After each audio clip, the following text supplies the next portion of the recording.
Hello everyone, आप सबका स्वागत है। आरआरबी एनटीपीसी 2019 का सीबीटी 1 का मैथ्स का सॉल्यूशन कर रहे हैं। इसमें 28 दिसंबर 2020 से 12 जनवरी 2021 तक जितने भी शिफ्ट में एग्ज़ाम हुए सभी शिफ्ट के सॉल्यूशन कंप्लीट हो चुके हैं। इन सब का वीडियो प्लेलिस्ट में मिल जाएगा। और 13 जनवरी 2021 का पहला शिफ्ट का सॉल्यूशन भी कंप्लीट हो चुका है, इसका वीडियो भी प्लेलिस्ट में मिल जाएगा। आज के क्लास में 13 जनवरी 2021 का दूसरा शिफ्ट का सॉल्यूशन करेंगे और इन सब का सॉल्यूशन पहले ही कंप्लीट हो चुका है। इनके वीडियोस देखने के लिए प्लेलिस्ट विजिट कर सकते हैं, इसका लिंक डिस्क्रिप्शन में दिया हुआ है। ठीक है, तो शुरू करते हैं। उससे पहले चैनल पर नए हैं तो चैनल को सब्सक्राइब कर दीजिए। आगे बढ़ते हैं। कह रहा 1000 लड़के और 600 लड़कियां एक परीक्षा में भाग लेते हैं। यदि 40% लड़के और 35% लड़कियां उत्तीर्ण हुई तो परीक्षा में अनुत्तीर्ण उम्मीदवारों की कुल संख्या का प्रतिशत लगभग ज्ञात कीजिए। ठीक है, तो देखिए अनुत्तीर्ण का पूछ रहा तो हम लोग अनुत्तीर्ण पर ही फोकस करेंगे। यहाँ से लड़के और लड़कियां का रेशियो ले लीजिए, 0 0 काट देते हैं, 2 से कटाएंगे 5 बार में, 2 से कटाएंगे 3 बार में, यानी बॉयज़ और गर्ल्स का क्या रेशियो आया 5:3। ठीक है, अब देखिए 40% लड़के पास हो रहे हैं यानी उत्तीर्ण हो रहे हैं, तो फेल कितना हो रहे हैं 100 में 40 जब माइनस करेंगे तो 60%, यानी कि 60% लड़के जो है फेल हो रहे हैं। और 35% लड़कियां पास हो रही है तो फेल कितने हो रही है 65%। अब यहाँ पर परसेंटेज निकालना है ओवरऑल। तो देखिए मान लेते हैं कि 60% इसका ओवरऑल एवरेज है। अब यहाँ पर देखिए ये तो 60 है, बैलेंस है। गर्ल्स में देखेंगे तो 5 अधिक है। ठीक है, 60 से 65 5 अधिक है। और गर्ल्स का क्वांटिटी यहाँ पर 3 है, तो 5 गुना 3 कर दीजिए, यानी कि कितना हो गया 15। 15% ये लड़कियों में अधिक है और इसको आप टोटल क्वांटिटी में डिवाइड कर दिए। टोटल क्वांटिटी कितना है 5 3 8, 8 से डिवाइड करेंगे तो 8 दूना 16, लगभग 2 से थोड़ा सा कम आएगा, यानी कि 60 में जब 2 जोड़ेंगे तो 62। तो 62 से थोड़ा सा कम ऑप्शन नंबर 3 में दिया हुआ है 61.88, ये इसका सही आंसर है। आगे बढ़ते हैं। यदि प्रत्येक 10 सेंटीमीटर भुजा वाले दो घनों के सिरों को जोड़कर एक घनाभ बनाया जाता है तो इस प्रकार बने घनाभ का पृष्ठीय क्षेत्रफल ज्ञात कीजिए। ठीक है, देखिए दो तरह का घन है, उसको जोड़ के क्या बनाया गया है घनाभ। तो परिवर्तन क्या होगा, लंबाई में सिर्फ परिवर्तन होगा। लंबाई इसका कितना हो जाएगा 10, एक घन का है, दूसरा घन का भी 10 होगा, तो टोटल हो गया कितना 20 सेंटीमीटर। और चौड़ाई और ऊंचाई सेम रहेगा, यानी कि चौड़ाई 10 रहेगा और ऊंचाई भी 10 ही रहेगा। अब इसका टोटल सरफेस एरिया निकालना है तो क्या हो जाता है 2 into L B plus B H plus H L, यानी कि इन दोनों को गुना करिए, कितना हो जाएगा 20 दाई 200, प्लस इन दोनों को गुना करिए 100, फिर इन दोनों को गुना करिए तो 20 दाई 200, तो टोटल जोड़ के कितना होगा 2 2 4 1 500, 5 गुना 2, यानी कि 1000 इस सवाल का आंसर है। आगे बढ़ते। 500 व्यक्ति एक घनाभाकार तालाब में डुबकी लगा रहे हैं जो 80 मीटर लंबा और 50 मीटर चौड़ा है। यदि एक व्यक्ति द्वारा विस्थापित पानी का औसत आयतन इतना मीटर क्यूब है तो तालाब के जल स्तर में हुई वृद्धि ज्ञात कीजिए। ठीक है, देखिए एक आदमी द्वारा जो विस्थापित पानी का आयतन है वो कितना है इतना है, तो 500 आदमी द्वारा कितना हो जाएगा, टोटल जो आयतन विस्थापित होगा पानी का वो कितना होगा 500, यानी 500 आदमी है और एक आदमी का आयतन इतना है 0.04। जब गुना करें तो कितना आएगा 5 चौके 20, यानी कि 20 मीटर क्यूब ये जो है पानी विस्थापित कर रहा है।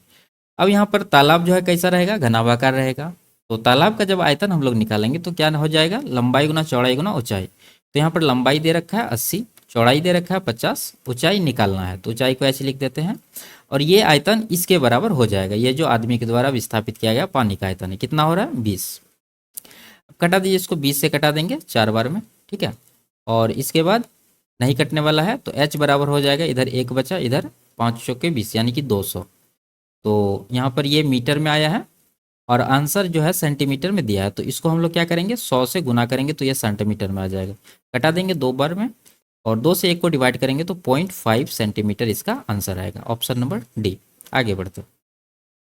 यदि x बराबर ए साइन थीटा और y बराबर बी टेन थीटा है तो इसका मान ज्ञात कीजिए। ठीक है, देखिए ए स्क्वायर बटा एक्स स्क्वायर, तो ए को इस तरफ लाएंगे तो x बटा ए हो जाएगा, तो हम लोग क्या करेंगे x को ही इस तरफ ले जाएंगे और साइन को इस तरफ ले आएंगे तो क्या हो जाएगा, अगर x को इस तरफ लाएंगे तो a बटा एक्स हो जाएगा। ठीक है, a बटा एक्स बराबर, अगर साइन को इस तरफ लाएंगे तो क्या होगा 1 बट्टा साइन, जो कि होता है कॉसेक थीटा। 1 बट्टा साइन बराबर क्या होता है कॉसेक थीटा। अब स्क्वायर करेंगे तो ए स्क्वायर बटा एक्स स्क्वायर बराबर कॉसेक स्क्वायर थीटा। ठीक है, उसी तरह से इसका भी जब करेंगे तो ये कितना हो जाएगा, ये हो जाएगा बी स्क्वायर बटा वाई स्क्वायर बराबर इधर हो जाएगा 1/10, 1/10 क्या होता है कॉट, यानी कि कॉट स्क्वायर थीटा, ठीक है। जिस तरह से यहाँ पर किया उसी तरह से यहाँ पर। अब ये दोनों का अंतर पूछ रहा है, तो हम लोग भी ये दोनों का क्या करेंगे, अंतर ले लेंगे। तो cosec square theta minus cot square theta बराबर 1 होता है, ये फॉर्मूला है। तो इसका जो आंसर हो जाएगा क्या हो जाएगा, ऑप्शन नंबर 4। आगे बढ़ते हैं। नीचे दी गई तालिका में 40 छात्रों वाली एक कक्षा में विशेष आयु वर्ग के छात्रों की संख्या को दर्शाती है। छात्रों की माध्य आयु ज्ञात कीजिए, ठीक है। इसका क्या निकालना है, एवरेज निकालना है। तो इसके दो तरीके हैं एवरेज निकालने का। एक हो जाता है क्या फॉर्मूला इसका, सिग्मा एफ एक्स बटा सिग्मा एफ, ठीक है। यानी कि इन दोनों को गुना करके सबको जोड़ दीजिए और नीचे ये जो टोटल छात्र है इसको इससे डिवाइड कर दीजिए। या नहीं तो आप दूसरा तरीका से भी बना सकते हैं। मान लेते हैं सबसे छोटा डेटा ये है, ये इसका क्या है एवरेज है, ठीक है 15। उसके बाद सब इससे अधिक है तो प्लस दे दिए यहाँ पर। तो कितना अधिक है ये देखिए 16, 15 से एक अधिक है, एक का क्वांटिटी कितना है 8, तो 8 एक का 8 हो गया, ठीक है। प्लस उसी तरह यहाँ देखिए 15 से कंपेयर करेंगे 17 को, 2 अधिक है, 2 अधिक है और इसका क्वांटिटी 10 है, तो 2 दाही 20, ठीक है। उसके बाद इसी तरह से यहाँ भी 15 3 3 दाही 30। उसके बाद यहाँ पर 4 पंचे 20 हो जाएगा। उसी तरह से यहाँ पर कितना होगा, 5 के 20 हो जाएगा। ये इतना क्या है डेविएशन, इसको आप डिवाइड कर दीजिए टोटल क्वांटिटी से। टोटल क्वांटिटी कितना हो रहा है, जोड़िए इसको, 3 8 11 10 21 10 31 5 36 4 40, 40 से इसको डिवाइड कर देंगे तो एवरेज आ जाएगा। तो 15 प्लस इन सबको जोड़िए, 20 30 50 20 70 20 90 8 98, 98 को 40 से डिवाइड करना है, ठीक है। तो 4 से कटाते हैं इसको, 4 दूना 8 और 4 चौके 16, 4 पंचे 20, यानी कि ये 2.45 आएगा। इन दोनों को जोड़ देंगे तो कितना आ जाएगा 17.45। ऑप्शन नंबर 1 इसका सही आंसर है। आगे बढ़ते हैं। 3 अंकों की वह बड़ी से बड़ी संख्या ज्ञात कीजिए जो 6 9 12 और 15 से पूर्णतः विभाज्य है, ठीक है। तो बड़ी से बड़ी संख्या इन सबसे विभाज्य तो 9 से तो होना ही चाहिए। तो हम लोग 9 का चेक करेंगे और किसका कर सकते हैं, 12 में देखिए 3 है और 4 है, तो 4 का करेंगे, ठीक है। 3 का नहीं करेंगे क्योंकि 9 का कर रहे हैं। तो देखिए 9 का ये मल्टीपल नहीं है, ये नहीं है, ये है। अब यहाँ पर 4 से देखेंगे तो 4 से ये जो है 4 से नहीं कट रही, तो एक ही ऑप्शन बचा हमारे पास, ऑप्शन नंबर डी। आगे बढ़ते हैं। दी गई आकृति में डीई समांतर बीसी है, ठीक है। यानी कि ये डीई और ये बीसी क्या है, समांतर है। एडी एक्स है, ये एडी एक्स है, ठीक है, यहाँ पर लिख देते हैं। और डी बी x-2 है, यानी कि ये कितना है x-2। ए ई एक्स प्लस दो और ई सी कितना है x-1, ठीक है। तो यहाँ थेल्स थ्योरम से क्या होगा, दोनों का रेशियो बराबर होगा। तो ये इधर x/x-2 कर दीजिए, x/x-2, उस साइड कर देंगे x+2/x-1, ठीक है। अब यहाँ पर इसको सॉल्व कर सकते हैं लेकिन नहीं करेंगे हम लोग क्योंकि ज़्यादा टाइम लगेगा। ऑप्शन से रखेंगे, 5 से अगर रखते हैं तो कितना होगा, ऊपर 5 नीचे 3, तो 5/3 इधर कितना हो जाएगा 7/4। तो ये और बराबर नहीं हो रहा, तो ये आंसर नहीं होगा। उसी तरह से इसको देखेंगे, 3/1 हो रहा है, इधर कितना हो रहा है 5/2, ये भी नहीं होगा। 4 अगर रखेंगे तो 4 ऊपर आएगा, ठीक है, और नीचे आएगा 4-2 2 बराबर 4 2 6 आ जाएगा, 4 में से 1 घटेगा 3, तो ये जब कटाएंगे तो 2 इधर भी 2 बराबर हो रहा है दोनों तरफ। इसका मतलब यही इसका आंसर है। आगे बढ़ते हैं। कार ए कार बी से 2 गुनी तेज है और कार बी कार सी से 3 गुनी तेज है, ठीक है। देखिए 3 कार है ए बी सी। देखिए ए का कंडीशन बी पर है और बी का कंडीशन सी पर है, तो हम लोग सी को मानेंगे। इसी का जो स्पीड है वो कितना है 1 यूनिट है, तो बी का कितना हो जाएगा 3 गुना कह रहा है, तो बी का हो जाएगा 3। अब ए का जो स्पीड है बी से 2 गुनी तेज है, तो बी 3 है यहाँ पर, तो ए कितना हो जाएगा 3 का 2 गुना 6। ये आ गया क्या, स्पीड का रेशियो, ठीक है, ये स्पीड का रेशियो है। अब इसका क्या कह रहा है आगे कि कार सी द्वारा 60 मिनट में तय की गई दूरी को तय करने में बी को कितना समय लगेगा। तो जब सी का समय हम लोग निकालेंगे तो बी का भी निकाल सकते हैं, इसी का दिया हुआ है तो बी का निकाल सकते हैं आराम से। तो यहाँ पर देखिए स्पीड का रेशियो ये है, तो टाइम का रेशियो क्या होगा, इसका इन्वर्स हो जाएगा, ठीक है। अगर 2 व्यक्ति यहाँ पर रहता, जैसे मान लीजिए ए बी रहता, इसका रेशियो क्या है 6:3, तो इसको हम लोग लिख देते 3:6, इसका इन्वर्स। लेकिन यहाँ पर वो कंडीशन नहीं है, तो इसका पर्टिकुलर इन्वर्स लिखना पड़ेगा। जैसे 6 है इसका, तो इसका हो जाएगा 1/6, इसका हो जाएगा 1/3, इसका हो जाएगा 1/1, आप 1 लिख भी लिख सकते हैं। अब यहाँ नीचे क्या फ्रैक्शन बन रहा है, तो हम लोग क्या करेंगे पूरा रेशियो में इन दोनों का एलसीएम यानी कि 6 से गुना करेंगे। तो यहाँ पर 1 आ जाएगा, यहाँ पर 2 आ जाएगा, यहाँ पर 6 आ जाएगा। ये आ गया प्रॉपर टाइम का रेशियो, ठीक है। अब सी द्वारा 60 मिनट लग रहा है, सी का कितना है 6 यूनिट का वैल्यू 60 मिनट है, कितना गुना है 10 गुना। अब किसी के बाद पूछे निकाल सकते हैं। बी का पूछ रहा है, बी का कितना है 2 यूनिट, तो 2 का भी 10 गुना करेंगे तो कितना आ जाएगा 20 मिनट। ऑप्शन नंबर सी इसका आंसर है। आगे बढ़ते हैं। 12 मीटर ऊंचा एक पेड़ हवा से टूटकर इस प्रकार जमीन पर गिरता है कि इसका शीर्ष सिरा जमीन को स्पर्श करता है और जमीन के साथ 60 डिग्री का कोण बनाता है। पेड़ हवा की वजह से जमीन से कितनी ऊंचाई से टूटा है। ठीक है, यहाँ से पर टूटा है तो यहाँ से लेके यहाँ तक का डिस्टेंस पूछ रहा है, ऊंचाई। तो यहाँ पर थीटा दिया है कितना, 60 डिग्री। तो हम लोग यहाँ पर साइन थीटा लगा देंगे। तो साइन 60 बराबर क्या हो जाएगा, पी बट्टा एच। साइन 60 का वैल्यू होता है √3/2 बराबर पी। इसका देखिए कहाँ है, ये यहाँ से यहाँ तक का दिया हुआ है एक्स, तो एक्स देंगे। एच कौन सा है, यहाँ पर है एच, जो कि दिया है 12 - एक्स। अब इसको क्रॉस मल्टीप्लिकेशन करके एक्स का वैल्यू निकालेंगे। तो क्या हो जाएगा यहाँ पर, ये तो हो गया 2x, और इस तरफ कितना होगा 12√3 - √3x, और √3x को इस तरफ ले आएंगे तो क्या हो जाएगा, x कॉमन हो जाएगा, बचेगा 2 + √3, और इस तरफ हो जाएगा 12√3। अब यहाँ पर ये जो है कोष्टक में इसको उस तरफ भेजेंगे तो x बराबर कितना आ जाएगा, 12√3/2 + √3। अब नीचे से इसका क्या करना है, परिमेयकरण करना है। तो देख लेंगे हम लोग कि इसके स्क्वायर का अंतर 1 हो रहा है कि नहीं हो रहा है। तो 2 दूना 4, √3 का स्क्वायर 3, तो अंतर यहाँ पर 1 है। तो इसका परिमेयकरण में हम लोग इसका साइन चेंज करके लिख सकते हैं, यानी कि इसका जो आंसर हो जाएगा वो कितना हो जाएगा, 12√3 × 2 - √3। और इसको एक बार और गुना करना होगा, 12 दूना 24 √3 माइनस है 12 या 36 हो जाएगा। तो 24√3 - 36 ऑप्शन नंबर सी में दे रखा है, ये इसका सही आंसर है। आगे बढ़ते हैं, इसका एलसीएम निकालना है। तो ऊपर वाला का एलसीएम निकलता है और नीचे वाला का एचसीएफ। तो ऊपर वाला का एलसीएम तो 40 हो जाएगा, ठीक है, सिंपल सा है। और इन चारों का एचसीएफ भी 3 हो जाएगा। तो ऑप्शन नंबर 1 में दे रखा है 40/3 इसका सही आंसर है। आगे बढ़ते हैं, एक संख्या का 1/4 दूसरी संख्या का 3/8 के बराबर है। यदि पहली संख्या में 30 जोड़ा जाता है तो वह दूसरी संख्या के 6 गुने के बराबर हो जाती है। पहली संख्या ज्ञात कीजिए। ठीक है, तो मान लेते हैं पहली संख्या ए है, इसका 1/4 यानी कि 1/4 बराबर है दूसरी संख्या यानी कि बी का 3/8 के। तो यहाँ पर ए और बी का रेशियो निकाल सकते हैं, 4 से कटाएंगे 2 बार में, बी को इस तरफ लाएंगे तो a/b बराबर हो जाएगा 3:2। क्या गया, ठीक है। अब देखिए यहाँ पर पहली संख्या में 30 जोड़ा जा रहा है, तो इसको आप लोग x के टर्म में लिखे, तो इसको हम लोग x लगा देते हैं दोनों में। अब यहाँ आगे जो कंडीशन है पहली संख्या यानी कि 3x है यहाँ पर पहली संख्या, इसमें जब 30 जोड़ेंगे तो क्या हो जाएगा, दूसरी संख्या के 6 गुने के बराबर। तो दूसरी संख्या 2x है, इसका 6 गुना यानी कि 12x हो जाएगा। 3x को उधर भेजेंगे तो कितना आ जाएगा, 30 बराबर हो जाएगा 9x। x का वैल्यू कितना है, इसको कटा देते हैं, x आ गया 10/3। क्या पूछ रहा, पहली संख्या 3x था तो इसका वैल्यू निकालेंगे, 3 गुना x का मान 10/3 कटाएंगे तो 10 इस सवाल का आंसर होगा।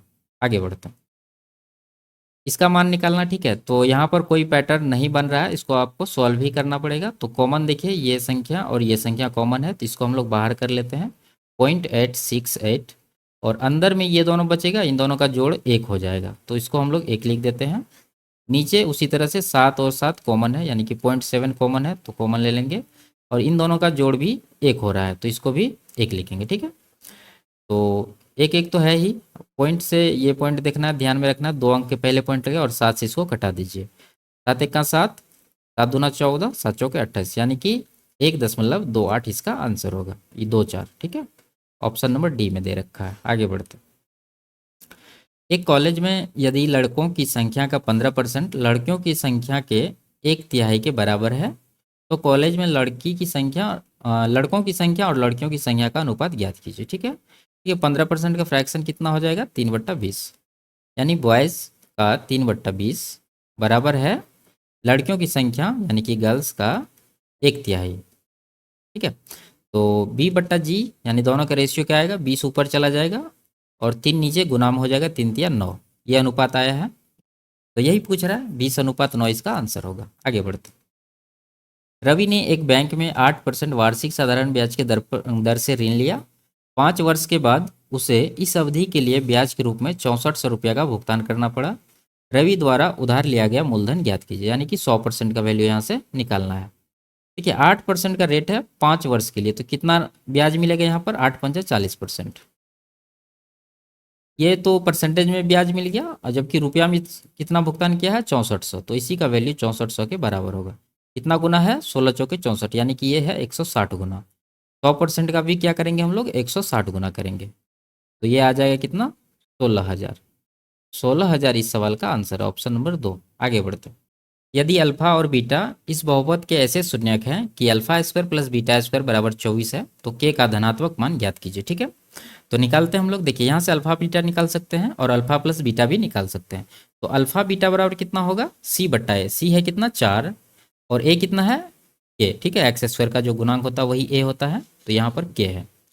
और अल्फा प्लस बीटा भी निकाल सकते हैं यहाँ से, वो कितना हो जाएगा, माइनस बी बट्टा है। तो बी है यहाँ पर कितना, एक्स का गुणांक होता है बी, यानी कि 4 है, तो माइनस का 4 देंगे, और ए है के दे दिए। अब यहाँ देखिए दोनों तरफ आप यहाँ पर स्क्वायर कर दीजिए। स्क्वायर जब करेंगे तो यहाँ पर बनेगा alpha square plus beta square plus 2 alpha beta. तो alpha square plus beta square का मान यहाँ से रख देंगे हम लोग 24, प्लस 2 अल्फा बीटा। 2 तो आएगा ही, अल्फा बीटा का वैल्यू देखिए यहाँ पर है 4 बटा के, लगा देते हैं 4 बटा के, बराबर इस तरफ का स्क्वायर कितना हो जाएगा, 4 चौके 16, और नीचे के स्क्वायर। ठीक है, अब इस सब को उधर ले चलिए तो बराबर 0 हो जाएगा, यानी कि 16 बटा के स्क्वायर। ठीक है, माइनस का 4 दूना 8 बट्टा के, और माइनस का 24 बराबर 0। अब यहाँ पर छोटा कर लीजिए इसको, 8 कॉमन आ जाएगा। ठीक है, तो 8 दूना 16 हो जाएगा, 8 का 8, 8 तिया 24, और नीचे जब ये कॉमन जब 8 जो है उधर भेजेंगे तो 0 में गुना होके 0 ही रहेगा। कुल मिला के ये है, इसका वैल्यू निकालना है। इसको एक बार फ्रेश से लिख देते हैं, 2 बट्टा के स्क्वायर माइनस 1 बट्टा के माइनस 3 बराबर 0।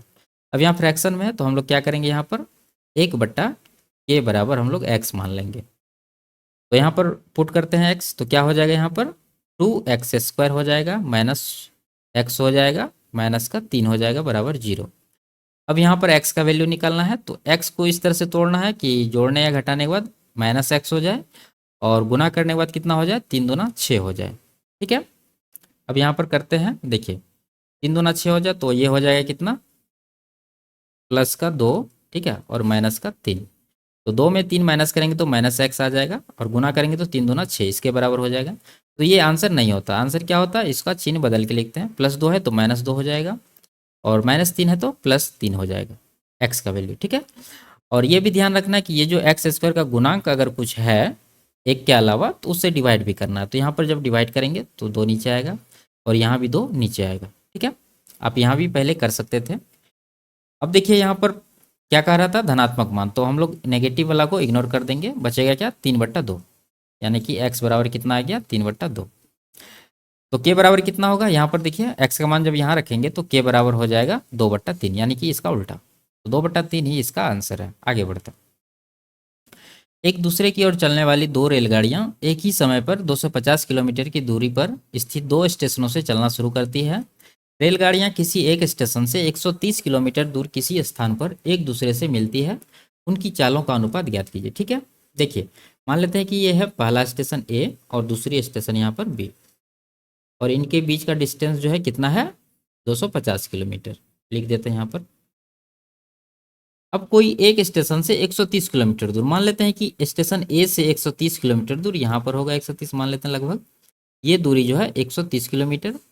इधर से जो भी ट्रेन जा रही है वो 130 किलोमीटर कवर करके यहाँ पर पहुँच गई, और उस तरफ से जो ट्रेन आ रही है वो कितना दूरी कवर की होगी, टोटल है 250, जिसमें 130 इसका है, तो बच गया कितना, 120 इसका। ठीक है, अब देखिए दोनों का समय बराबर है, क्योंकि दोनों एक ही समय पर, यहाँ पर कह रहा है कि एक ही समय पर खुल रही है। तो जब समय बराबर रहे, जो डिस्टेंस का रेशियो होता है वही उसका क्या होता है, चाल का अनुपात होता है। तो यहाँ देखिए क्या अनुपात बन रहा है, 0 0 काट दीजिए, 13:12 बन रहा है, यही इसका चाल का अनुपात होगा, ऑप्शन नंबर सी। आगे बढ़ते, 8,000 की धनराशि पर 5% वार्षिक ब्याज दर पर 2 वर्ष का चक्रवृद्धि ब्याज याद कीजिए। ठीक है, वार्षिक ब्याज कैलकुलेट किया जाता है। तो देखिए 5% की दर से 2 वर्ष में कितना ब्याज मिलेगा, 5 + 5 + 5 × 5/100। तो ये जब कैलकुलेट करेंगे तो टोटल हो जाएगा 10.25%। ठीक है, इसका निकालना है किसका, 8,000 का, तो गुना 8,000 कर दीजिए और निकाल लीजिए। 2 जीरो कटा देते हैं परसेंटेज के लिए, और इसको जब गुना करेंगे तो कितना आएगा, 8 × 80 और 20, यानी कि ये हो जाएगा 820।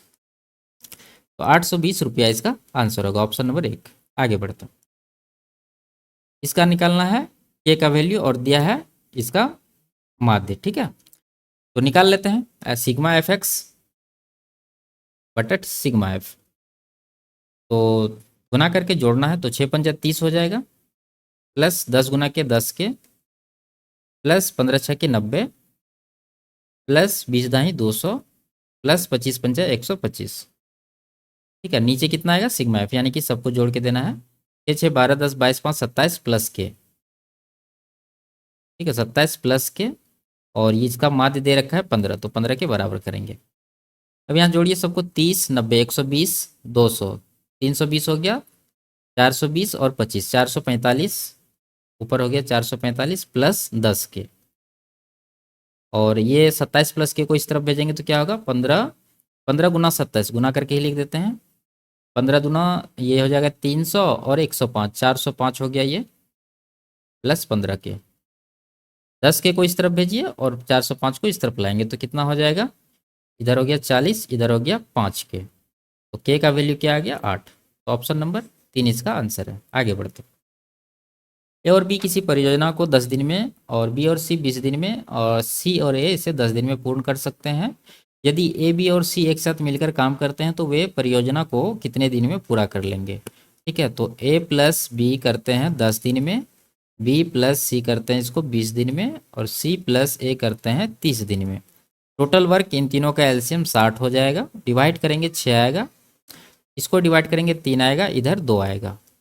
तो यहाँ पर सबको जोड़ेंगे तो 2 इंटू ए प्लस बी प्लस सी का आएगा। ठीक है, तो ए प्लस बी प्लस सी का एफिशिएंसी निकालने के लिए हम लोग को जोड़ में 2 से डिवाइड करना पड़ेगा। 6 3 9 2 11/2 हो जाएगा। ठीक है, अब इन्हीं का समय पूछ रहा, तो इसके एफिशिएंसी से इसको डिवाइड कर दीजिए तो कितना आ जाएगा 60/11 और 2 ऊपर चला जाएगा, तो 60 गुना 120/11 इसका आंसर है। आगे बढ़ते हैं, एक्स का वह मान ज्ञात कीजिए कि व्यंजक इसमें मान पूर्ण वर्ग हो जाए। ठीक है, तो यहाँ पर देखिए, अगर हम लोग 12.95 को ए मानेंगे तो यहाँ पर क्या बनेगा ए का स्क्वायर। ठीक है, और जब 0.03 को ए मानेंगे तो बी मानेंगे तो यहाँ पर क्या बनेगा बी का स्क्वायर। तो ए स्क्वायर हो गया, बी स्क्वायर हो गया, तो बचा गया 2ab। ठीक है, प्लस 2ab होना चाहिए, 2 इंटू ए इंटू बी। तो यहाँ पर देखिए 12.95 यानी कि ए का वैल्यू ये दे रखा है, तो चाहिए क्या 2b का, तो 2b का निकाल देते हैं हम लोग, 2 तो आएगा ही, और b का वैल्यू यहाँ से ले लेते हैं 0.03।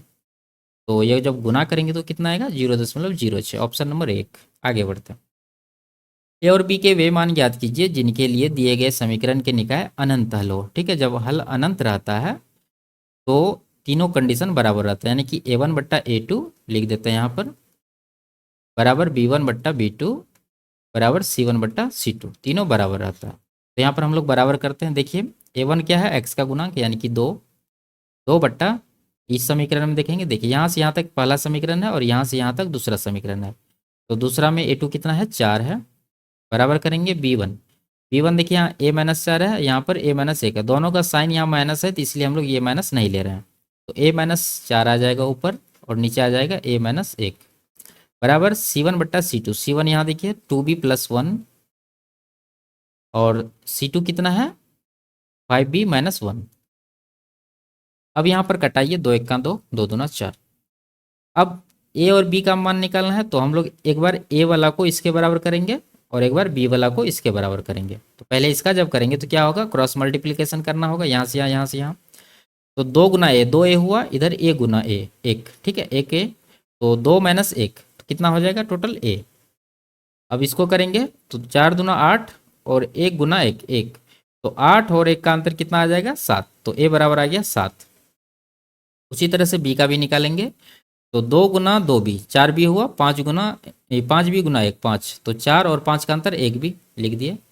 अब अचर पद में देखते हैं, 1 गुना 2 2 हुआ, इधर 1 हुआ, और 1 का साइन प्लस का है 1 का माइनस का, तो दोनों जोड़ देंगे तो 2 + 1 कितना हो जाएगा 3, बी का मान आ गया 3। ठीक है, तो ऑप्शन नंबर 2 में दे रखा है, ये इसका सही आंसर है। आगे बढ़ते हैं, यदि किसी गांव की जनसंख्या 5 वर्ष में इतना से बढ़कर इतना हो गया तो जनसंख्या में प्रतिवर्ष होने वाली औसत प्रतिशत वृद्धि ज्ञात कीजिए। ठीक है, तो परसेंट ही निकालना है तो हम लोग कटा देते हैं इसको, 0 0 काट देंगे, 25 से कटाएंगे 70 बार में ये कटेगा, 25 से कटाएंगे तो 25 से कम 25 और यहाँ पर बचा 125। ठीक है, तो 25 पंचा 125 जाएगा। ठीक है, 70 से 105 हुआ है तो यहाँ पर सीधा सीधा 1.5 गुना हो रहा है, डेढ़ गुना हो रहा है तो मतलब कितना 50% का यहाँ पर वृद्धि है। आप निकाल भी सकते हैं माइनस करके। तो 5 साल में 50% का है तो प्रत्येक साल निकालने के लिए 5 से इसको डिवाइड करेंगे तो कितना आ जाएगा 10%। ऑप्शन नंबर सी इसका आंसर है। आगे बढ़ते हैं, इसका मान निकालना। ठीक है, तो सेम डाटा वाला अलग कर लीजिए। अब देखिए यहाँ से यहाँ तक एक है और यहाँ से यहाँ तक एक है, और इसका शॉर्टकट हम बताए रखे हैं क्या होता है, 2 ये इसको अगर ए मानेंगे इसको बी मानेंगे तो ए का स्क्वायर रूट सहित, यानी कि √3 का जब स्क्वायर करेंगे तो 3 आएगा, प्लस देना है बी का स्क्वायर, एक का स्क्वायर कितना हो जाएगा 1, और नीचे इसी तरह से स्क्वायर करेंगे लेकिन यहाँ पर क्या होगा माइनस हो गया, यानी कि 3 - 1, ये हो गया पहला। दूसरा क्या हो जाएगा 2 × a² यानी कि 2 का स्क्वायर 4 प्लस 3 √3 का स्क्वायर 3, और नीचे आ जाएगा 4 - 3। अब यहाँ देखिए 3 - 1 2 होगा, 2 से ये 2 काट देते हैं, इधर नहीं कटने वाला तो 3 1 4 हो गया। यहाँ पर कितना हुआ 4 3 7 दूना 14, और नीचे आ गया 1, तो 14 + 4 कितना हो जाएगा 18। इस सवाल का सही आंसर ऑप्शन नंबर 1। आगे बढ़ते हैं, यदि tan थीटा 12/13 है तो इसका मान निकालना है। ठीक है, तो हम लोग क्या करेंगे, ऊपर नीचे कॉस थीटा से डिवाइड कर देते हैं। ठीक है, कॉस स्क्वायर थीटा से, तो जब कॉस स्क्वायर थीटा से ऊपर डिवाइड करेंगे तो कॉस, एक कॉस कट जाएगा तो ऊपर में बचेगा 2 sin/cos, जिसको हम लोग 2 tan थीटा लिख सकते हैं। ठीक है, और नीचे जब कॉस स्क्वायर से डिवाइड करेंगे तो कॉस स्क्वायर कट जाएगा तो बचेगा क्या 1 माइनस साइन स्क्वायर को कॉस स्क्वायर से डिवाइड करेंगे तो क्या बचेगा tan स्क्वायर, मतलब क्या हो जाएगा tan स्क्वायर थीटा। ठीक है, अब यहाँ से बस tan का वैल्यू रख देंगे, आंसर निकल जाएगा।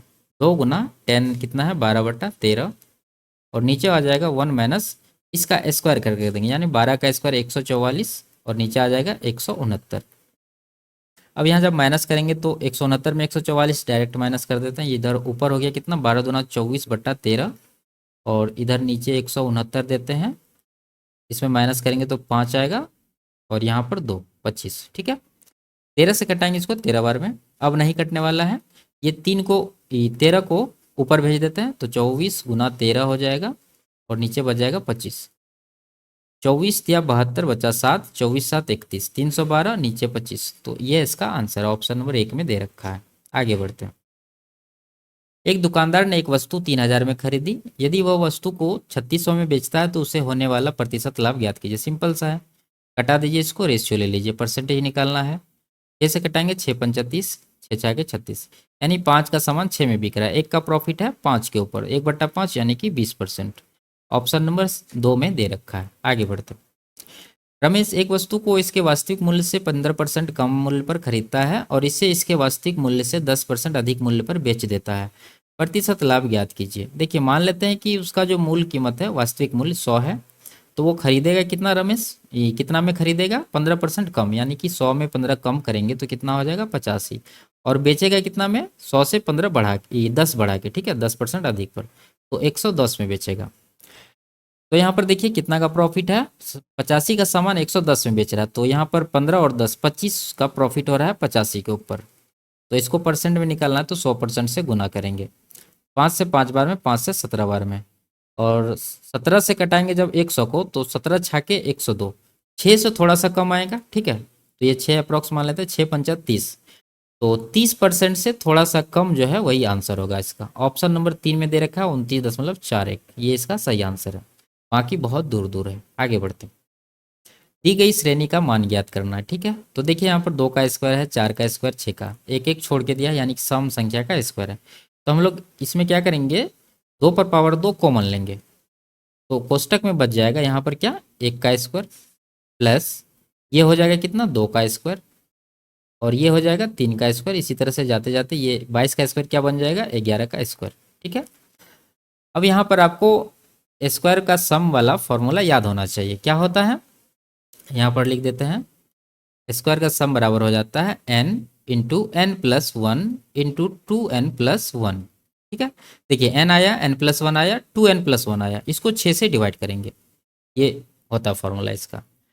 तो यहाँ पर रखेंगे 2 दूना 4, ये तो हो जाएगा बाहर, और नीचे क्या हो जाएगा, ये अंदर क्या हो जाएगा n, टोटल कितना पद है 1 से 11 तक 11 पद होगा। ठीक है, गुना n+1 करना, यानी 11 + 1 12 हो जाएगा, गुना 2n+1 यानी 11 दूना 22 1 23, और नीचे क्या हो जाएगा 6। अब यहाँ पर कटा दीजिए, 6 दूना 12।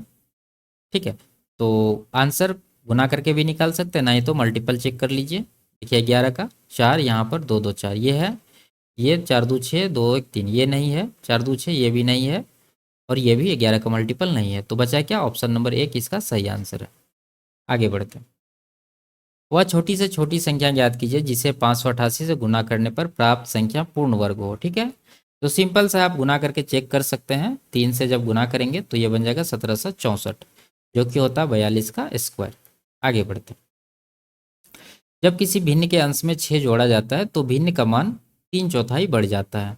भिन्न का हर ज्ञात कीजिए। तो मान लेते हैं भिन्न जो है x बट्टा वाई है। ठीक है, जब अंश में 6 जोड़ देते हैं हम लोग, यहाँ पर 6 जोड़ देते हैं तो क्या हो जाता है, भिन्न जो रहता है एक्स बट्टा वाई, इसमें 3/4 यानी 3/4 ये बढ़ जाता है। इसको कैलकुलेट करके निकालना है। तो देखिए ऊपर तो x प्लस 6/y रहेगा ही, और इस तरफ क्या होगा, एलसीएम आ जाएगा 4y, इधर 4x हो जाएगा, इधर 3y हो जाएगा। तो यहाँ से y और y कट जाएगा। ठीक है, 4 से इसमें गुना करेंगे तो 4x प्लस 24 हो जाएगा, बराबर 4x plus 3y।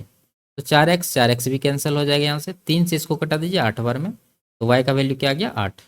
Option number 1 में दे रखा है। आगे बढ़ता हूँ।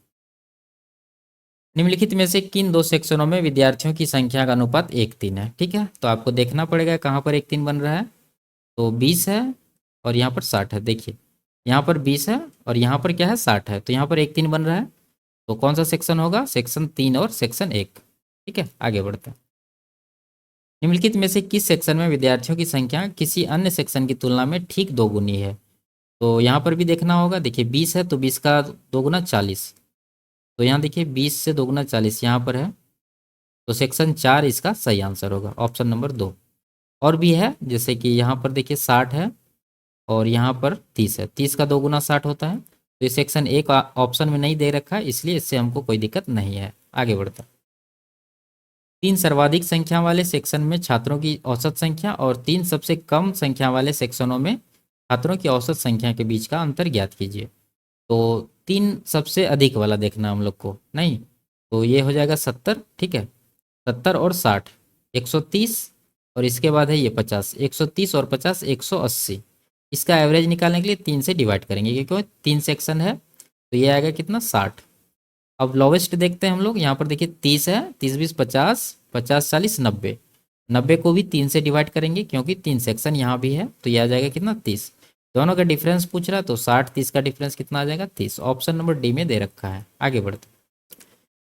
ग्राफ में प्रदर्शित सभी 6 सेक्शनों की तुलना करने पर किस सेक्शन में विद्यार्थियों की संख्या विद्यार्थियों की औसत संख्या के निकटतम है। ठीक है, तो औसत निकालना होगा पहले, तो सबको जोड़िए 60 60 30 90, 90 20 110, 110 और 40 150, 150 70 220 और 50, तो टोटल हो गया कितना 270। ठीक है, और टोटल 6 सेक्शन है तो 6 से डिवाइड करेंगे, 6 चौके 24, 6 पंजे 30, यानी 45 इसका एवरेज आ रहा है। अब देखिए कौन सा सेक्शन है जो है 45 के नज़दीक है, तो यहाँ पर देखिए 40 लेके ये बैठा है और 50 लेके ये बैठा है, दोनों इसके आसपास है, तो दोनों सेक्शन आंसर हो जाएगा। आंसर में आएगा क्या 4 और 6, तो ऑप्शन नंबर 2 इसका सही आंसर है। आगे बढ़ते हैं। तो ये लास्ट सवाल था। वीडियो आपको कैसी लगी कमेंट में ज़रूर बताइए। अच्छी लगी तो वीडियो को लाइक और चैनल को सब्सक्राइब कर दीजिए। फिर मिलते हैं अगले क्लास में, तब तक के लिए बाय बाय, टेक केयर।